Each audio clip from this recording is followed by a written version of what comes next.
form 23B. Next time, follow the proper channels. Got it? Yeah. Look, as far as I'm concerned, you're the god of pastries until Mr. Sagan says otherwise.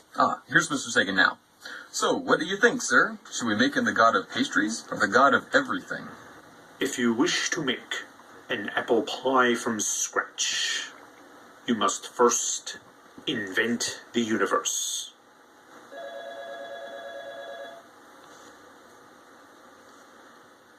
Okay, Yahweh, I'll put you down for everything. So, God of everything, what powers will you be applying for today? All of them. Omnipotence? Look, that's highly overrated. It's like playing a video game with all the cheat codes turned on. It's fun at first, but it gets boring fast. Do you plan on having any arch enemies? Yeah, Lucifer over here, aka the devil, is going to apply to be my chief rival. See, the devil is going to have absolutely no desire or reason to oppose an all-powerful opponent that she cannot possibly defeat, unless you're going to make an exception for her. No, of course not. Also, I'd like to know everything and be everywhere all at once, please. Wait, let me get this straight. You want to have omniscience with a side of omnipresence on top of omnipotence?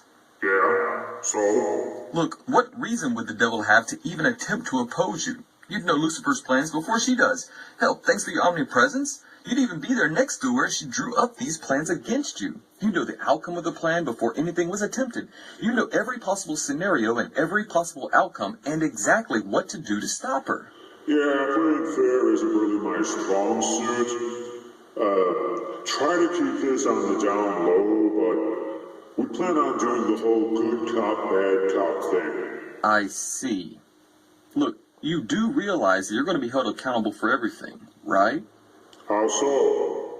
Well, you'll know everything that has ever happened and ever will happen. You'll have the power to do whatever you want to about it, and you'll be everywhere all at once. It would take absolutely no effort on your part to prevent an abundance of unnecessary tragedies, evils, suffering. So if you allow that to happen, you can be blamed. Not only will they happen, but they'll be a part of my plan.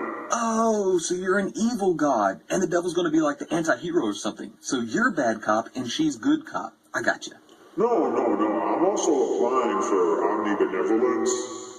You can't apply for omnibenevolence if your plan requires evil, but I'll attach a paradox form 2525, and we'll see what happens. Look, also, if you wouldn't mind, please fill out your plan on this form and check the box marked predetermination. No predetermination. I want everyone to have free will. Okay, for that, you're going to have to beat me in a game of chess, but your chess pieces are going to have free will. Got it? Got it. Got a strategy for how to win? Oh yeah, I'm good at chess. You have a plan then. Yep. Okay, your move. And I'm giving your chess pieces free will in 3, 2, 1.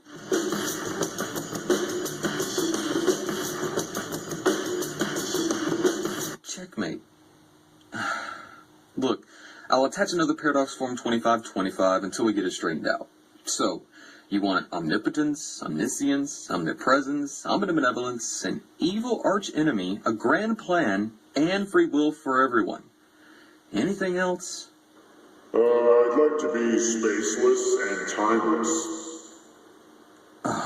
Why, may I ask? Because I prefer to remain beyond human discovery.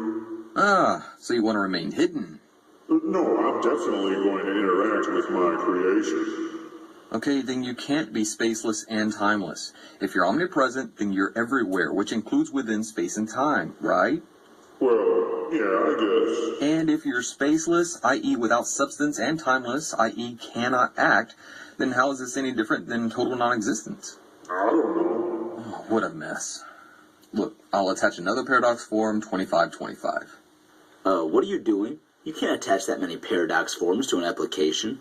Look, what am I supposed to do? This Yahweh is a plan for godhood with multiple severe paradoxes. He wants to be everywhere all at once, yet reside beyond space and time and interact with the universe. He wants to have a plan that will play out exactly as he wants, while allowing everyone to be able to do exactly as they choose. He wants to be perfectly good, yet require an abundance of evil, suffering, and sacrifice to fulfill his wishes.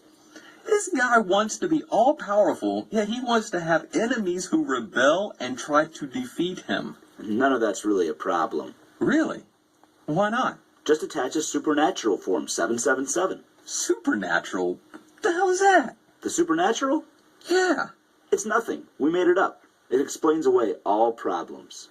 Okay, I'll bite. How does that work? Anytime anyone brings up one of those paradoxes you mentioned, we just say it's supernatural. For example, how can a timeless being make a decision when every decision requires at least two distinct temporal states? Because he's supernatural. How can a spaceless being be distinguishable from other identities without distance to separate them? Supernatural.